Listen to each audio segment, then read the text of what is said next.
Welcome. We're living at a time like no other on planet Earth.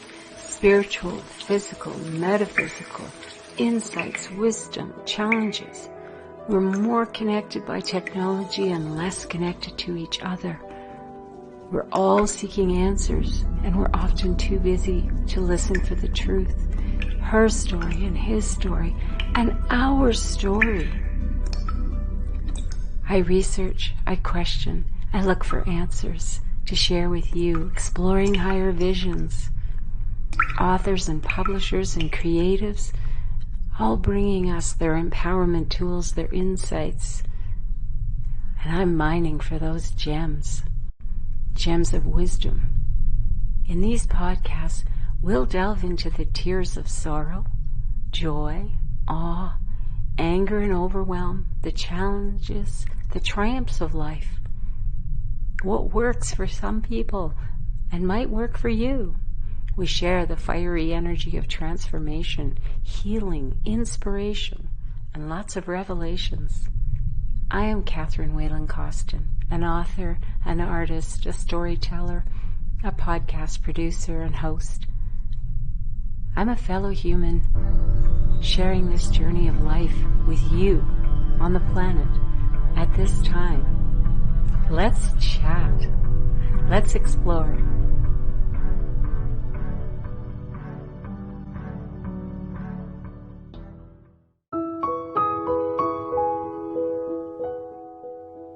Well, hello, good afternoon, good morning, good evening, whenever you're listening. I'll bet you washed your face and brushed your teeth and combed your hair and put on some clean clothes today. That is called self-respect. And that's what I'm going to talk about today. Respect in all kinds of ways, and exploring the subject, the topic, my observations, offering you a little insight and something to chew on. Before we get started, I want to apologize. There's been a delay in the podcast. It is clearly due to the fact that I've launched my new fall fashion line, some new art on canvas. Wow, I know sometimes I spread myself a little thin, as well as promoting my book, Permission to Breathe-Memoir. And I'm going to show you, if you're watching this on YouTube, I'm going to show you some of the new fashions, and I'm going to show you some of the new art that is available for sale on the website, CWCArtandSoul.com. So stay tuned if this is of interest to you. I intend to do a series on these different topics to explore. If you enjoy this, please like, subscribe, share. I know that my podcasts are longer than most, and it is meant to be that way because it is a discussion. And I know sometimes it's only me, but I'm hoping that the person who's watching this, you, are enjoying the discussion. It's giving you something to think about and discuss with people around you in hopes of making this world a better, more peaceful, harmonious way of being. And respect is a big one, big topic. And I know that there are people who never had the chance to wash their face, brush their teeth, comb their hair, get clean clothes on, maybe have a good meal because of the situation we have in our society, the disconnect, the lack of respect for other, and the elevation of value of some people, but not all people. And so that's where I'm going to go with this today, and I hope it will give you some food for thought. And there will be perhaps insights here where you can make a difference in the world just by changing your point of view, perhaps. Obviously, these podcasts are for the open-minded people who want to explore and expand their horizons, the way they've looked at things. I once said to someone, you don't want to be the smartest person in the room. And they said to me, why not? Well, if you're the smartest person in the room, you're not actually open to learning from the other that is in the room. And you might be IQ-wise the smartest person in the room. But if you think you're the smartest person in the room, I think that's where you lose. Because if you are the teacher at the head of the classroom, your students are also your teachers. When I taught preschool, I learned from my 3- and 4-year-old students. I was teaching them certain things, but they were teaching me other things. So this is where mutual respect is so key in a healthy society. So let's get into this. Let's get into this discussion about respect. And I ask you to help me grow this channel because I think these topics are important to society and not more important than other people's podcasts. Simply that this information is put out there for free. And it takes my time to do the podcast, to edit, to present my information, and hopefully give a gift to the world in looking at things differently, the same as my book is. It's a different way of looking at death. It's a different way of looking at trauma, the loss of a child, of a parent, of a sibling, which I went through all of those things in my life. And I'm not a doctor, a medical professional, or anything like that. I'm a human being having had these experiences, and I think I had them for a reason. And that reason really was for my own growth, but also in sharing it, hopefully it shines a light for others. So that's the purpose of these podcasts and the purpose of growing the channel. And you really help me a lot. And I appreciate it a lot when you watch the videos, when you share them, because the way YouTube algorithm works, it's when more people watch that it gets shown or offered to others. And if you think this is important information to share, I can't tell you how much. My heart just explodes when people share. I love it so much, and I am hoping to continue to make podcasts and to have other guests on to discuss various topics. But I need that feedback from you to know that I'm on the right track, that these have value. And it's not insulting to me if you don't find it has value. That's fine too. If maybe it's just not for you, you can move on. But if it's moving you in some way, I would love to hear that in the comments. I would love to see this growth. So I'd like to start by giving you a couple of examples of disrespect that I see happening today. And just to think about this. Some people are wearing masks in public right now. Some people are not. Some people who are not choosing to wear a mask over their face, a face mask, will challenge the person who is. Why are you wearing a mask? That is disrespectful. It's none of your business why a person is or is not wearing a mask. The idea that we have a right to intrude into someone else's personal space and boundaries, to challenge someone because they're wearing something. Why are you wearing a hat? Why are you wearing face covering? Why are you wearing a coat? Why are you wearing boots? Why are you wearing a bra? Why do you wear underwear? It's nobody's business but yours. And it's disrespectful, and people are asking each other on social media, what do you say when someone says, why are you wearing a mask? Well, first of all, it's rather upsetting, in a way, unsettling, that people have to be prepared. What do you say? And I say, I'm wearing a bra and you didn't ask me why. Because really, it's none of their business. It's the same thing in other situations where a person says they don't agree with something. It's disrespectful to take that as an invitation to challenge them, to call them names.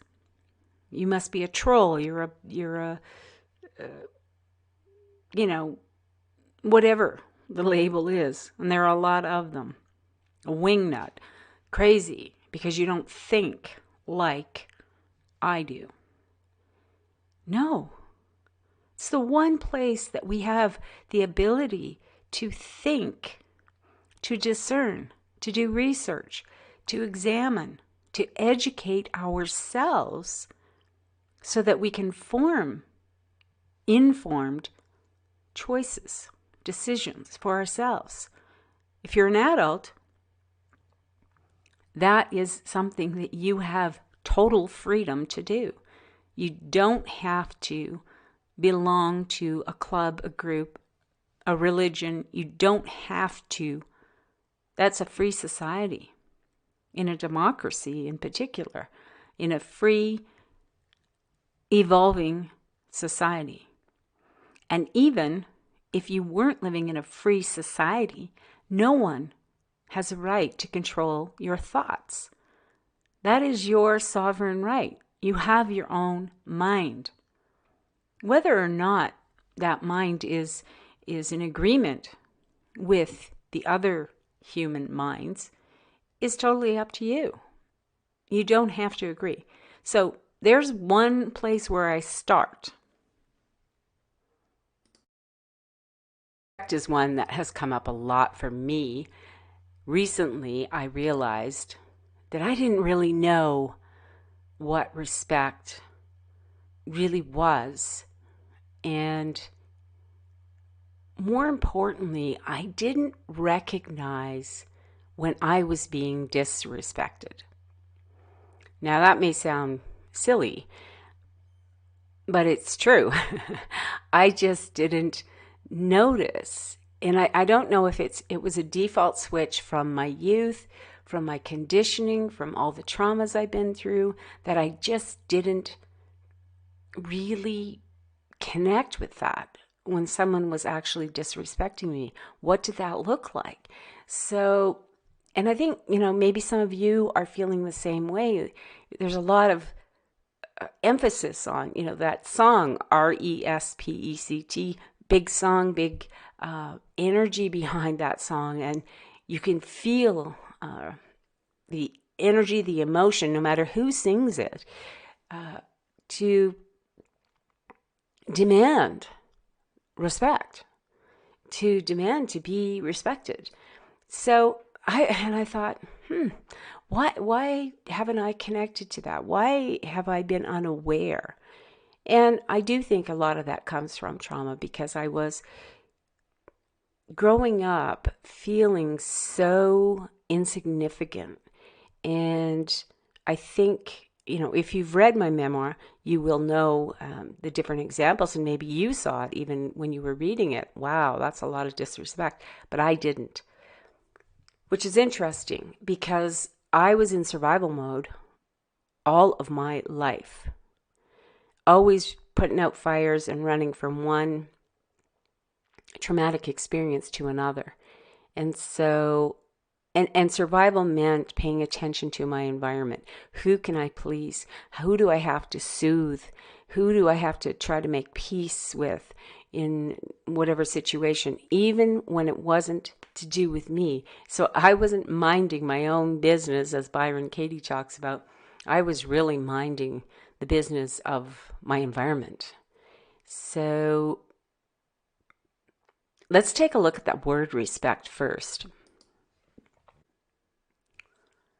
So when I look at various dictionary definitions of respect, what I'm getting is this sense of an attitude towards other that is both,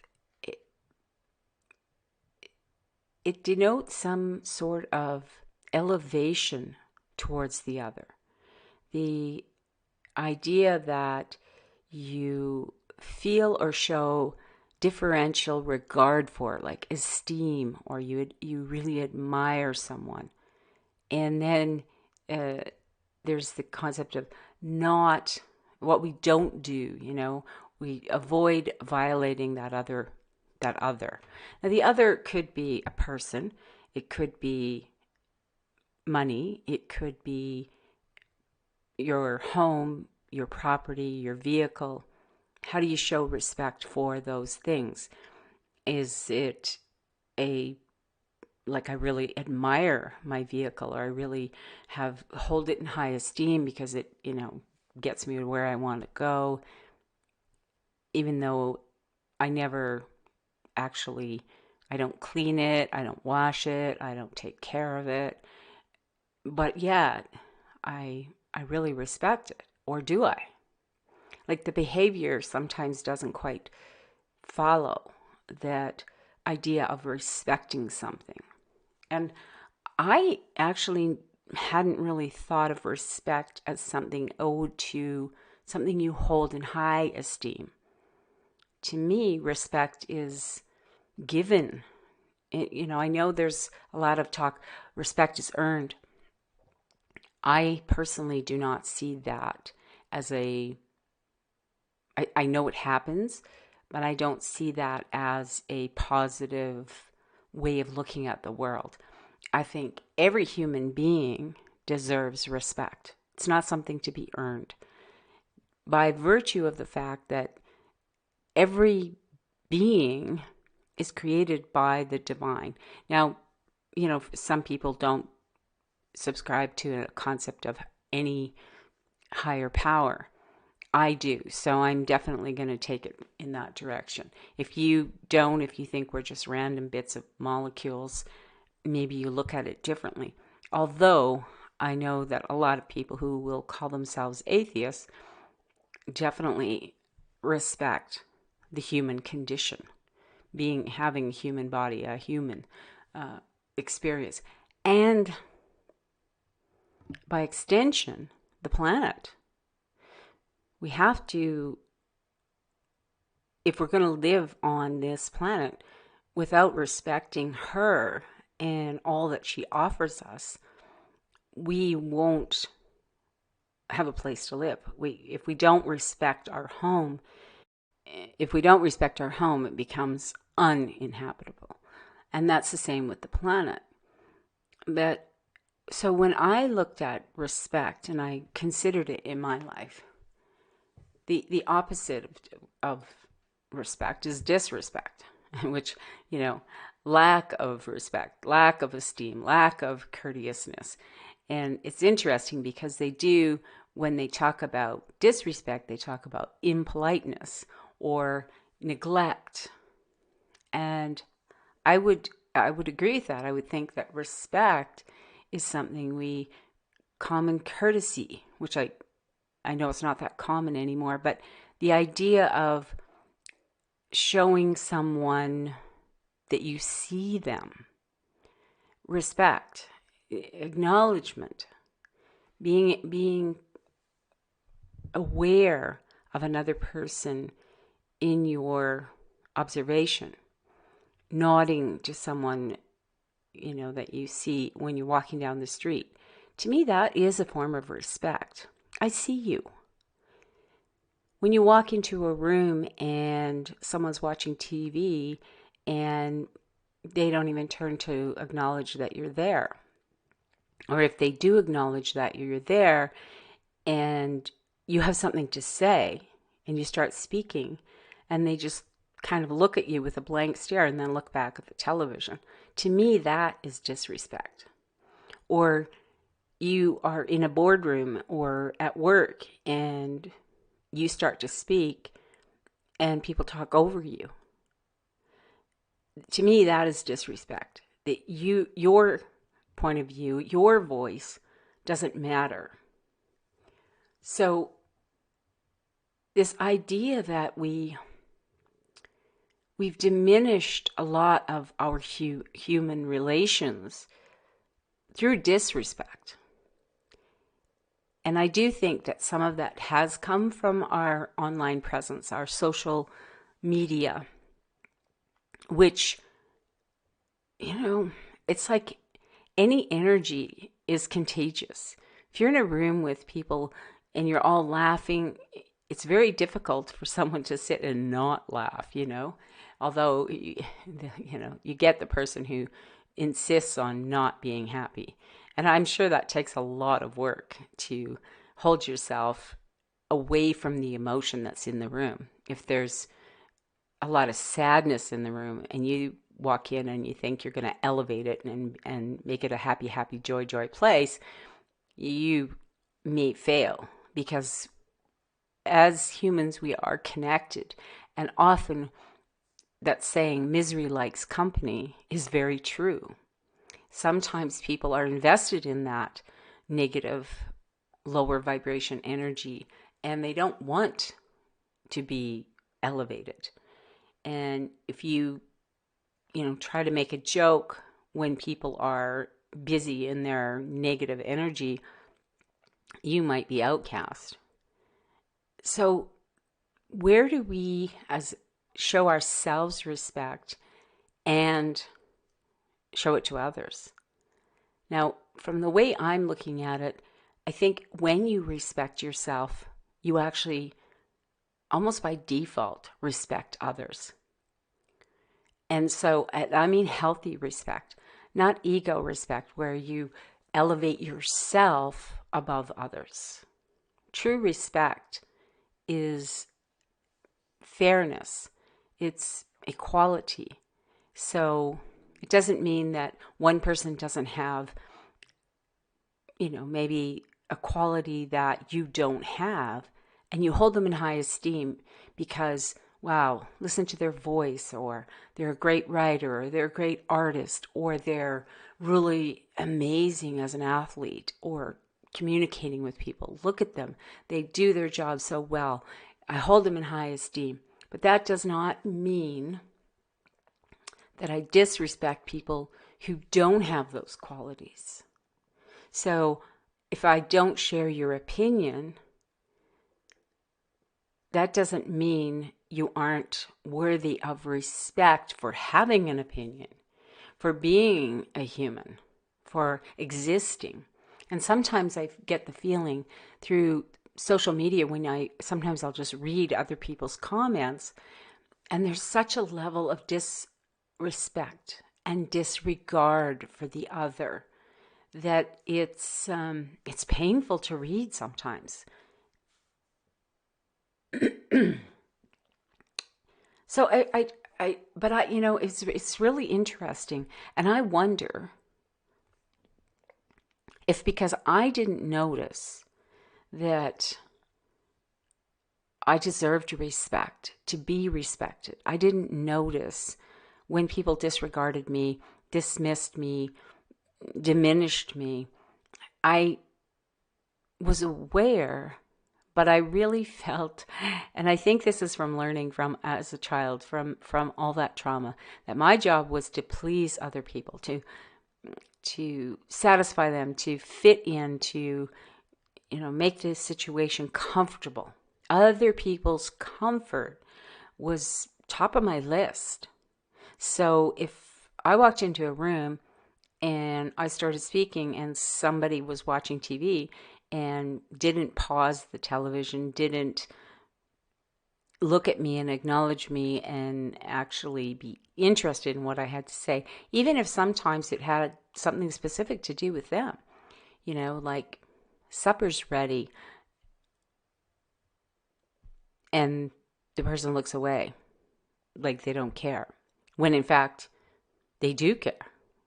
They've been waiting for supper, but they're not, they're in their attention is drawn to the television versus you, the person who's actually doing something for them.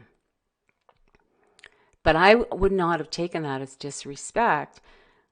I just took it as they're busy, or I don't want to make waves, which is something that happens to people who are traumatized over and over and over, as they call it complex PTSD.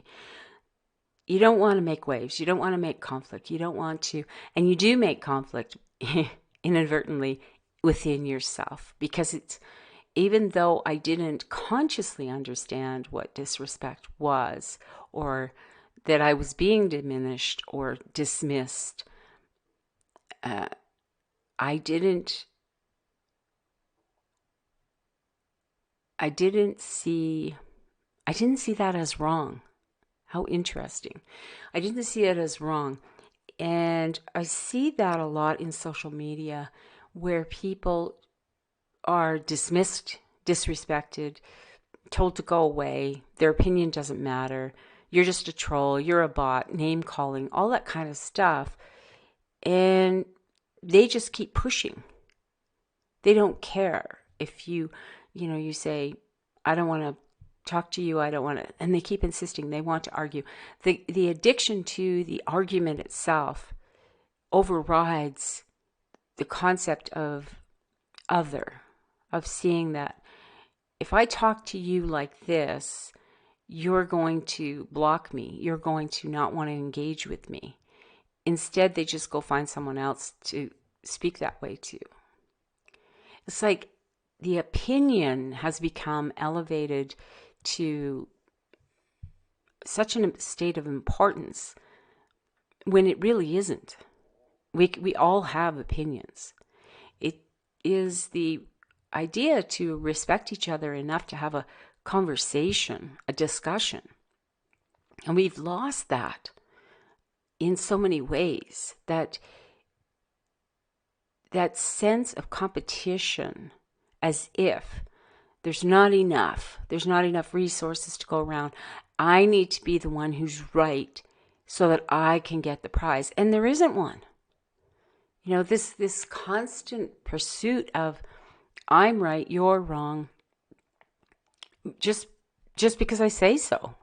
Not based on any merit, any educational factor or experience factor, or, if someone is talking about, I went through this experience and this is how it was for me, they need to be heard. They're telling you how their experience went.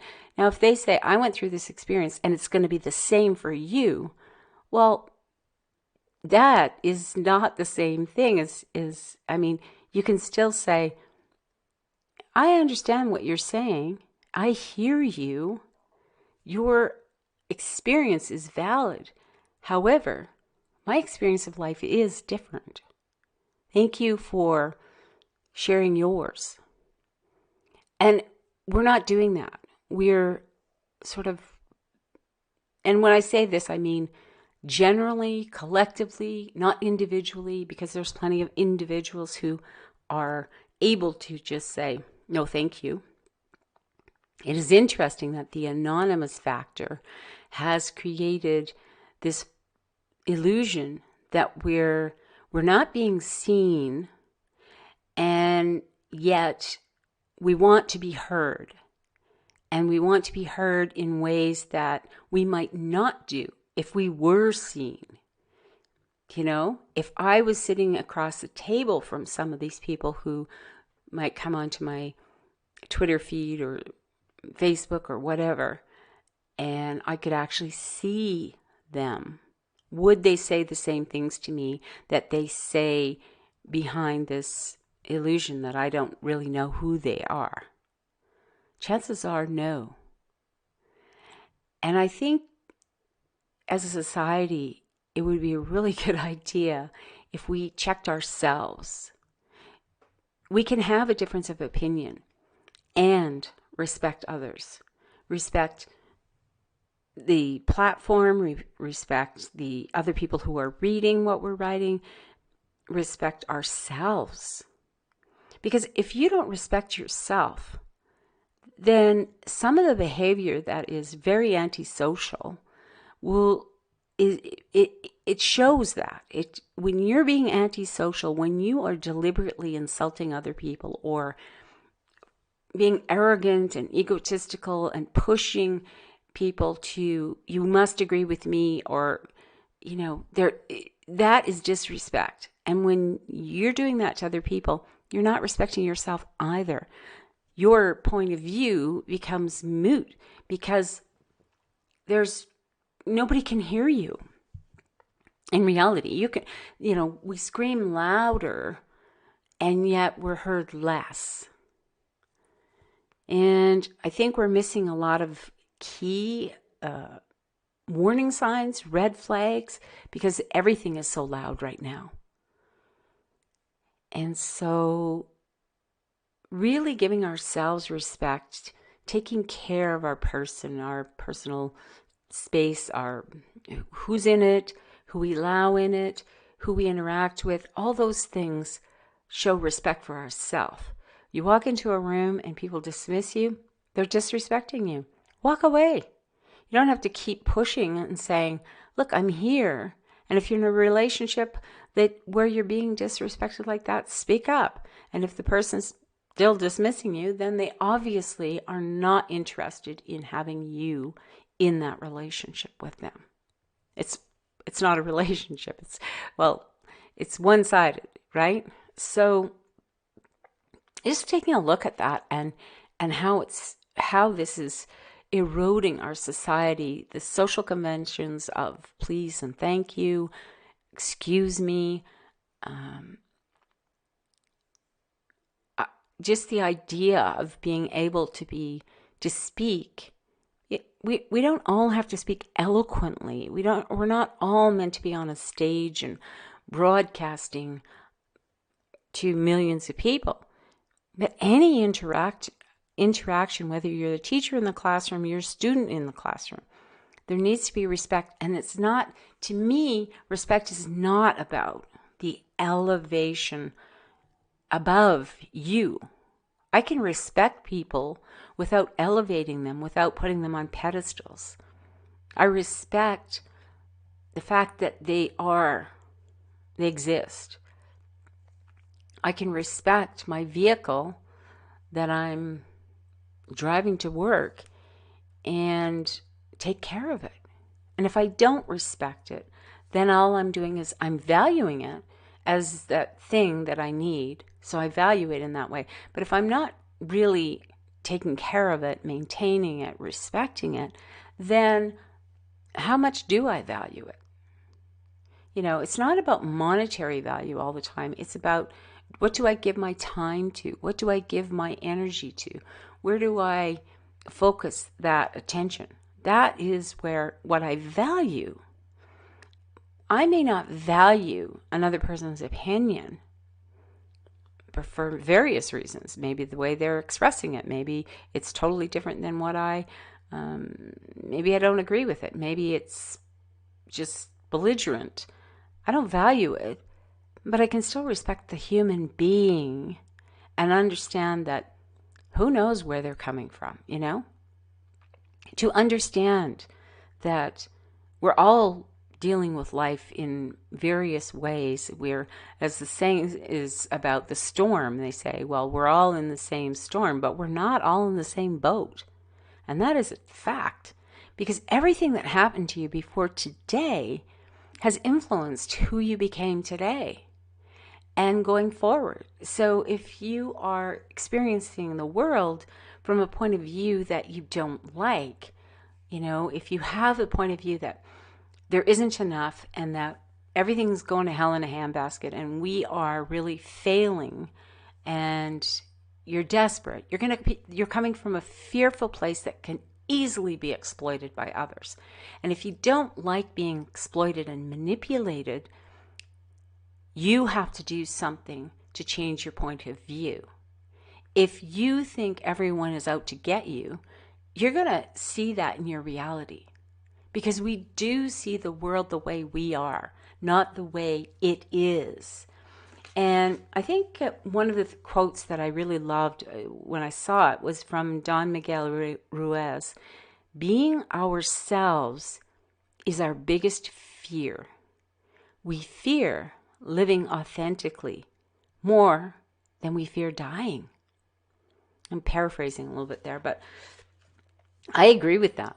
I think we talk about the fear of dying, but I think the biggest fear is living authentically, living our dreams, living from a place of just exploring the planet, exploring our own potential, exploring other people's points of view, learning, curiosity, living, tasting different people's foods, cultures, exploring them and inviting it into our experience, because we're not all the same. Even within a given culture or family, we're not all the same. We're not experiencing it the same way. We, and only we, can bring our authentic selves to this great play. I like to refer to it as the big play, like Shakespeare talks about. You know, we each are given a role to play in the grand scheme of this huge play, interacting with different people at different times on the path, on the stage. And people come in and out of our lives. We can explore that juiciness of life and of the other, or we can live our lives walking on eggshells, afraid to do anything because we might die. If you do that, you might die. You know, it's like when you're a kid and your mother says, if you run with a stick, you're going to fall and, you know, be dead. Or you're going to, run on the stairs and you'll fall down the stairs and break your neck. I used to hear that one. I mean, there's always this huge threat of, if you do this, terrible thing is going to happen. I mean, yes, there's caution because you don't want your child to be harmed. But if you grow up, you're an adult, you can assess situations, and hopefully you've learned to, as a child. Some of us don't get the opportunity to make mistakes when we're children, which is much easier to correct and to learn from when you're a child than it is when you're an adult trying to learn the things you should have learned when you were a child. And respect for others and for self is something we really benefit from learning as a child.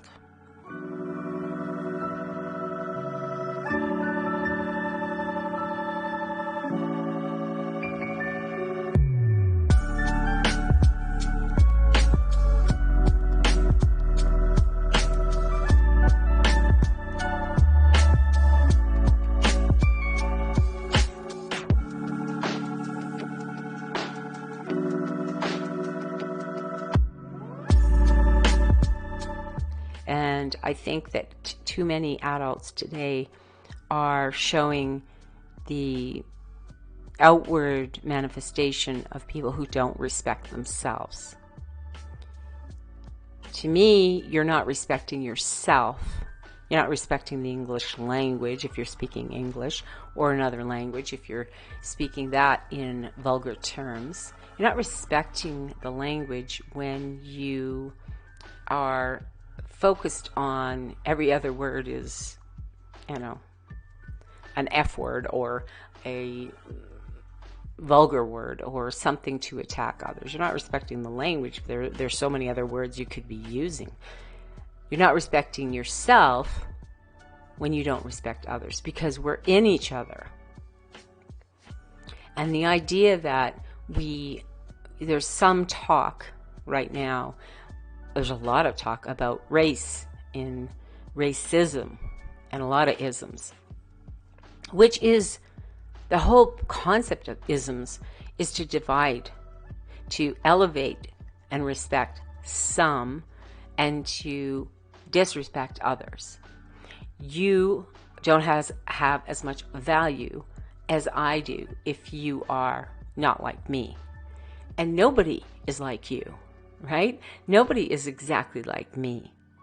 And so some of the things that people are getting really uptight about in the other, the way women dress, whether or not, they wear a hijab or a veil or their skirts too short, too long, whatever it is, the way women dress for whatever reason. Whether it's religious reason, whether it's fashion, whether it's their personal preference, those are things that have always been used against women. Women have been exploited and disrespected for their person. Wow, heavy stuff, right? that is the end of part 1 of a 2-part podcast. I hope you'll join me for part 2. The link will be in this description below. And I look forward to further exploration. Respect is a big part of our society, and disrespect is a big part of its devolution, in my opinion. Thanks so much. So I hope this has been helpful. And as I said, if you are interested in my inspired art, my fashions that all are created, designed by me with my art, and then individually, each piece is made individually, and it's not a print, it's each thread is dyed with this very environmentally friendly process to create the image from the painting onto fabric, so that it's art to wear, it's movement, it's fun, it's really joyful. And I'm super happy that I've discovered this in myself and being able to share it with the world. And I hope it makes the world a better place for having it available to you. And it's been a real joy for me to create. Until next time, take care.